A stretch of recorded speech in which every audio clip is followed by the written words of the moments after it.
If it was an animal, Uganda would be a stubborn horse. Uganda has very many super fascinating stories. Today, I'll talk about Norbert Mao and its controversy of signing an agreement with the government of President Museveni for a transition in the country. You realize that Uganda got its independence in 1962, October 9th. And from then to date, we had over 8 presidents, and these were successful in terms of military transfer of power. They were fighting, and there was a lot of bloodshed. Actually, state making in Uganda has been the art of war. Today, Norbert Mao made a very strong stance, irrespective of the names he got. This gives me to ask fundamental questions, moral questions. The sacrifice of Norbert Mao, the sacrifices he makes me ask this question. Who is Uganda? Who is Uganda is Uganda. Because if you had realized for 36 years we have had one president, and since that time we have never had bloodshed. But Ugandans are worried, extremely worried, that this might be another bloodshed in terms of transforming Uganda into a nation that is peaceful, that is prosperous, and that has a future. In his interview, Mao stated this interesting argument. He said, since many Ugandans have called me a traitor, abused me, ridiculed me, I believe that Uganda needs someone who will set the fundamentalists in government, the fundamentalists in opposition to come and sit and see that we come together and make our country better. He said, my fellow Ugandans, let me be the fool. Let me be the idiot. Let me be the laughing stock. For now, Honorable Norbert Mao, who is now a minister in government, said this on a national television, TV, after many attacked him, including the host of the same. I received this with tears. Tears for Uganda, a country bedeviled by the art of war as its state-making tool, with violent transition laced with guns and tribalism.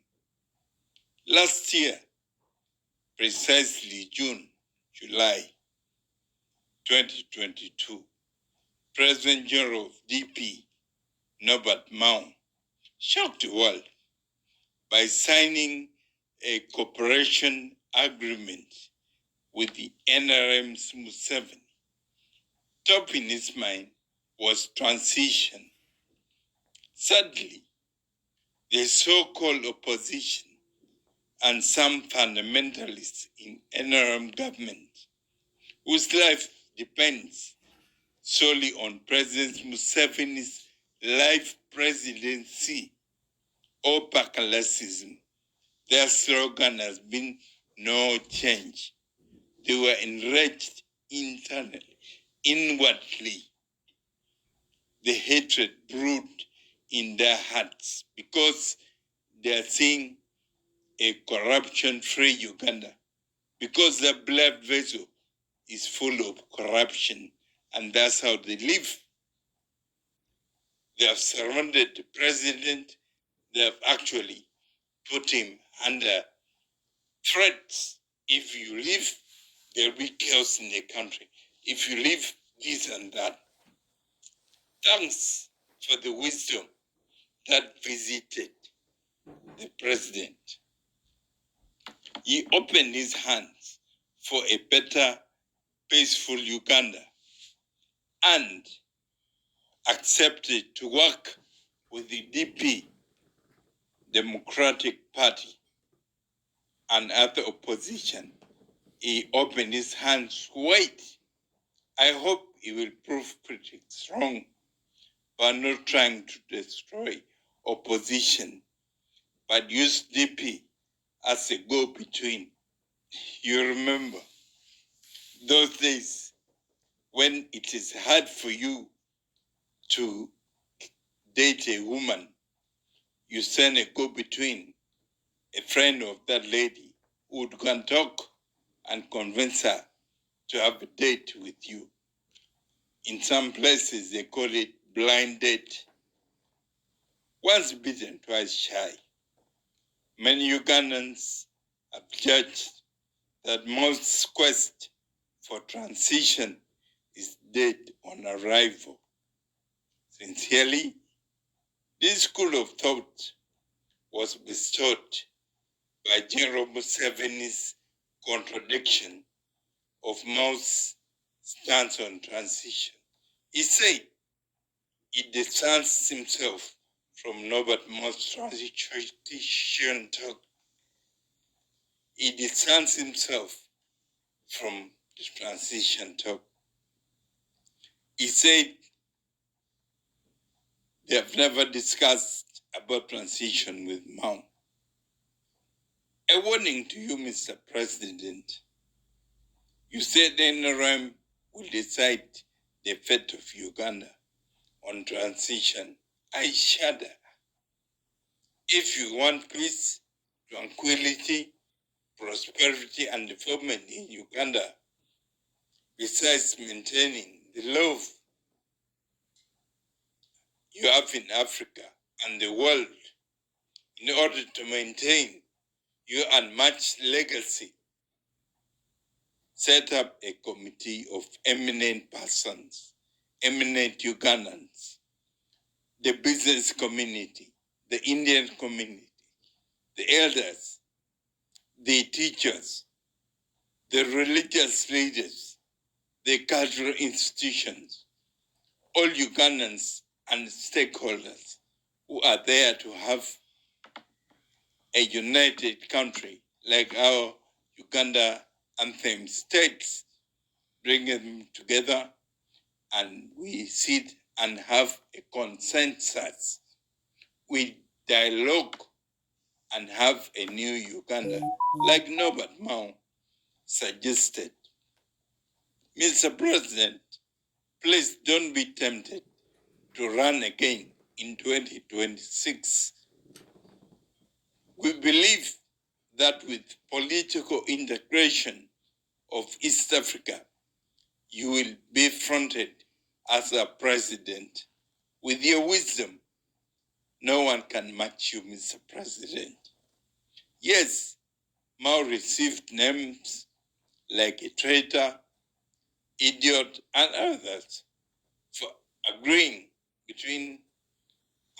for the agreement between you and Democratic Party. This has been Mao's politics of sobriety and the future of our country. He's a very sober politician. As a mentee among thousands of Ugandans mentored and inspired by Norbert Mao, I told him, ignore them. Ignore the hypocrites. They seem more Catholic than the Pope himself. Those in opposition attacking you. They've been participating in the same thing they call a sham, fake elections, but for 30 years, 36 years, 3 decades, doing the same thing and expecting the same or better results. I think that is madness. Who is Mao? And who is Uganda? Is Uganda? That's the moral questions. Those are the fundamental questions we should put in our minds. To me, these are moral questions to ask if we are to judge Mao and his actions. Uganda belongs to all of us.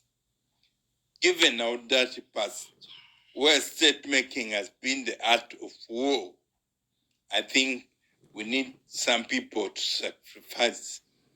I'm happy Mao accepted to be a sacrificial lamb. I thank God that President Museveni has been visited by his wisdom and godly wisdom to sacrifice all around him to see that Uganda is united, to see that there is peace and a new Uganda.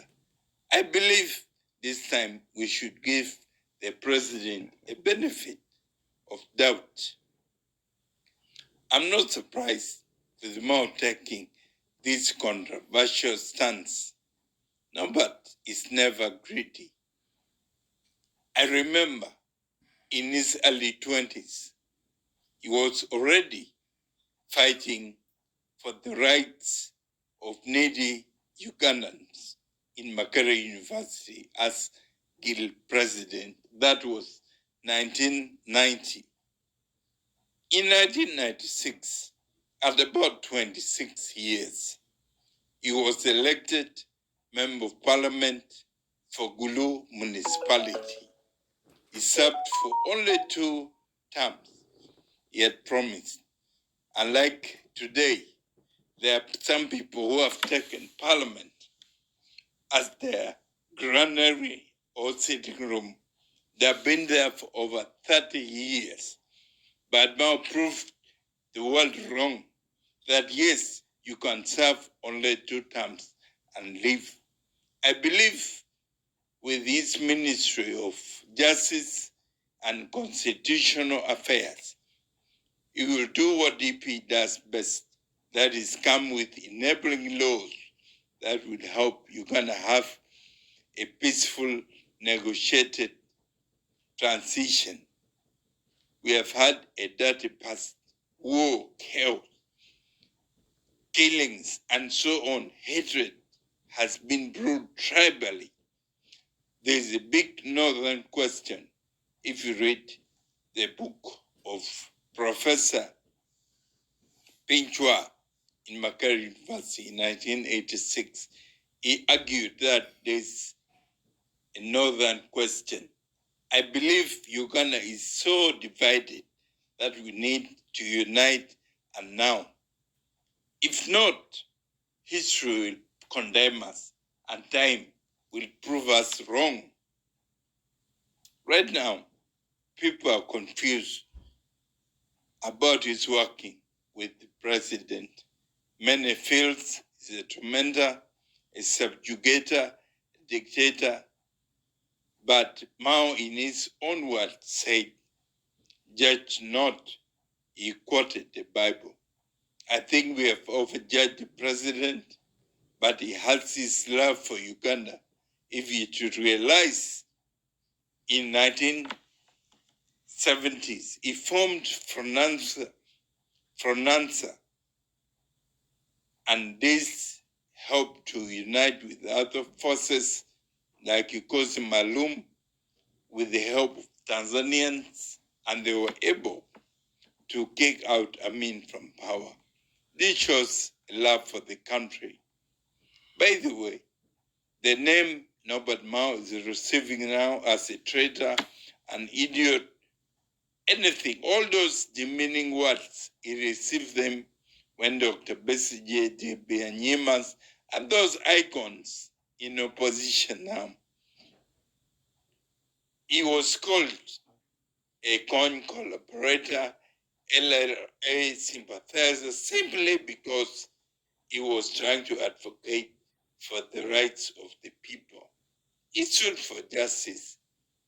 By the way, he started what they called legal aid. This helped to support the local poor people in northern Uganda. Besides, he pushed very hard in the 6th and 7th Parliament for amnesty law, and government had to stand behind him, accepted to pass that law the president signed, and as he speak, many thousands of rebels were able to come back because of this very law of amnesty. It helped very many rebels to come back home. The emotional blackmail Mao is facing now, because he accepted to work with the president for transition, has created a huge shenanigans. It's much ado without nothing. Mao spent his life fighting to liberate Uganda, which is now seen as foolhardy. The so-called opposition, we know Dr. Besigye had to run so fast to opposition because there was loss of 1.6 trillion shillings. You remember the junk chopper issue, and opposition has become a safe haven for drug addicts, for corrupt people and moles, and everybody now thinks they're heroes. Mao was convinced to become vice president, prime minister in government in his prime time. But Mao said no. Of all manifestation of power, restraint impresses men the most. Mao decided to restrain his appetite. Others have been in parliament since Museveni came and are very hypocritical, saying we are working. Mao is working with a dictator. They're coming to remove a dictator. But you go for election, you call a sham, fake for all these years, and yet nothing can change. Finally, a message to the president: please don't ignore Mao's call for transition. Uganda is a sinking ship. We need someone to scuttle the ship so that we have a united, tranquil, and better country. Ugandans, let's listen to Mao. Let's not abuse him. Opposition, please swallow your pride. Quit your hypocrisy. For a negotiated transition, election can never solve a problem. It is just deceiving people and giving Ugandans a raw deal. Whatever name you give Mao, to me, I think it's right time we opened our eyes and heads and brain and use wisdom so that we make Uganda better. Our good better and better best. To me, I see Mao has been struggling to unite Ugandans. Mr. President, help us expose the hypocrites. Help us stop wasting taxpayers' money. Over 800 billion is spent for election. Besides that, each and every party spends a lot of money, including NRM, to over-commercialize the election. Actually they say, Yamukoro Dudguano, wow. Yamukoro Dudguano, wow. This means the wind will blow and the honors of the chicken will be seen. Mr. President, expose them. Stand for Uganda, for God and my country. Thank you. We shall meet in the next episode when I can produce another video. on how to make a better best. God bless you.